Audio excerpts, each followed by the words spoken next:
Pemirsa, dialog kembali kami lanjutkan, Bu. Ini Iya. memang dari pemerintah pusat. Ini kan karena memang koordinasi sebetulnya kuncinya, Betul, adalah seperti itu ya.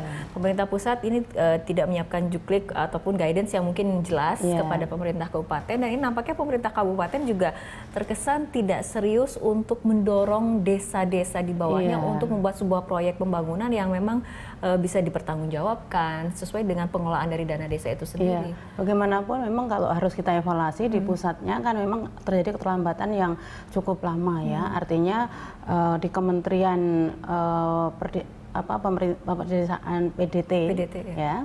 Ini juga membentuk, mendisiplinkan dan membentuk organisasi kelembagaannya juga baru selesai beberapa bulan yang lalu gitu kan. Jadi ini yang membuat keterlambatan mengapa Juklak Junisnya itu belum selesai.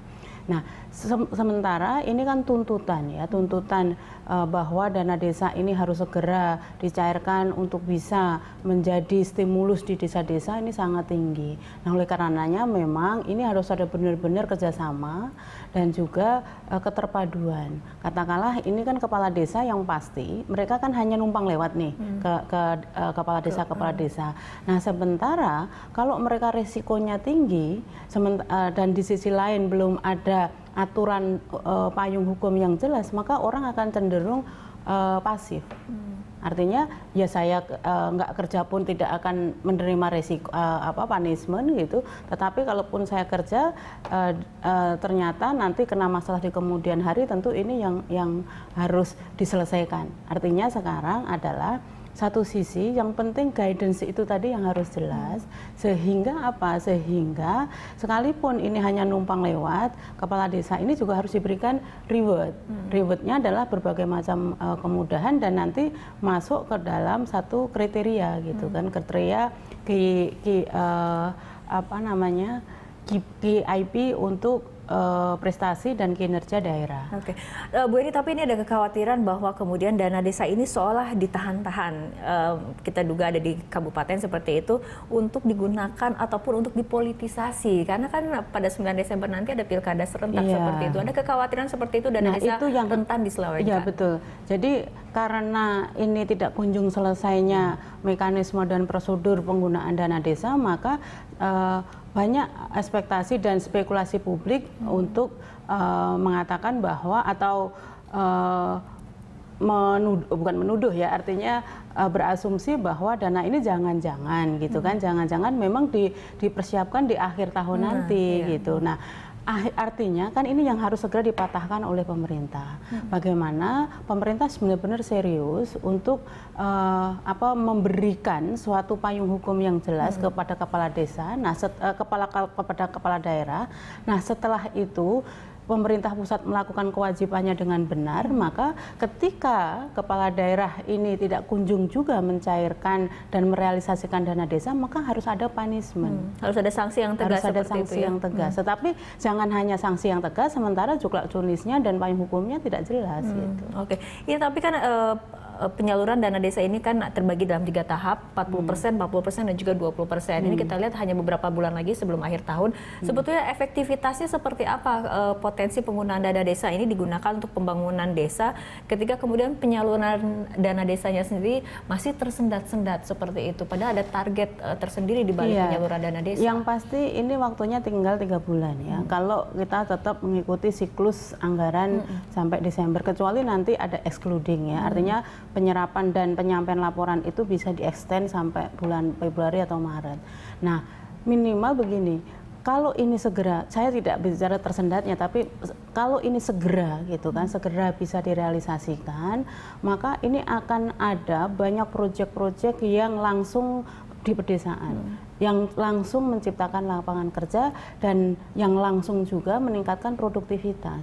Nah, ini sangat penting sekarang di tengah penurunan daya beli tadi. Jadi ketika proyek-proyek irigasi, proyek-proyek di sektor-sektor pertanian ini serentak dilakukan di seluruh Indonesia gitu, ya tidak hanya pertanian, tergantung potensi daerah masing-masing tentunya.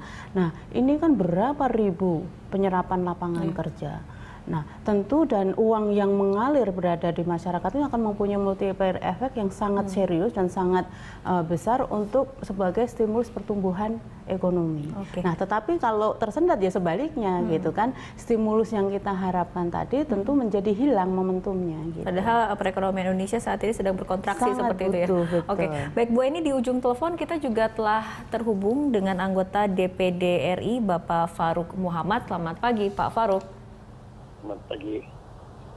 Ya, Pak Farouk, kita berbicara mengenai dana desa yang tersendat, tapi salah satu yang menjadi permasalahan memang saat ini banyak kemudian dana desa yang masih berada di kabupaten, belum bisa disalurkan ke desa-desa. Antara lain tadi setelah berbincang dengan Bu Eni adalah mengenai guidance-nya, juklak ataupun jukliknya yang kemudian juklisnya yang belum jelas, sehingga masih ada kekhawatiran dari kepala daerah bagaimana kemudian menyalurkan dana ini dengan benar karena tidak ingin dipermasalahkan di kemudian hari. Ya, iya memang sih itu secara normat akan terjadi begitu gitu. Tapi dalam kondisi, nah inilah kondisi kan kritis dalam berarti satu aspek waktu. Waktu sudah sangat dekat yang mengindikasikan bahwa ini kalau dilakukan dana ini akan silpa. Satu. Kedua, di lain pihak ada tekanan. Harus prosedur, harus begini, harus begini, harus begini. Semua harus. Yang ketiga, ada kondisi ekonomi. Kondisi ekonomi yang berbagai masalah ini. Saya sudah pernah merilis, awas loh lampu kuning di pemerintah.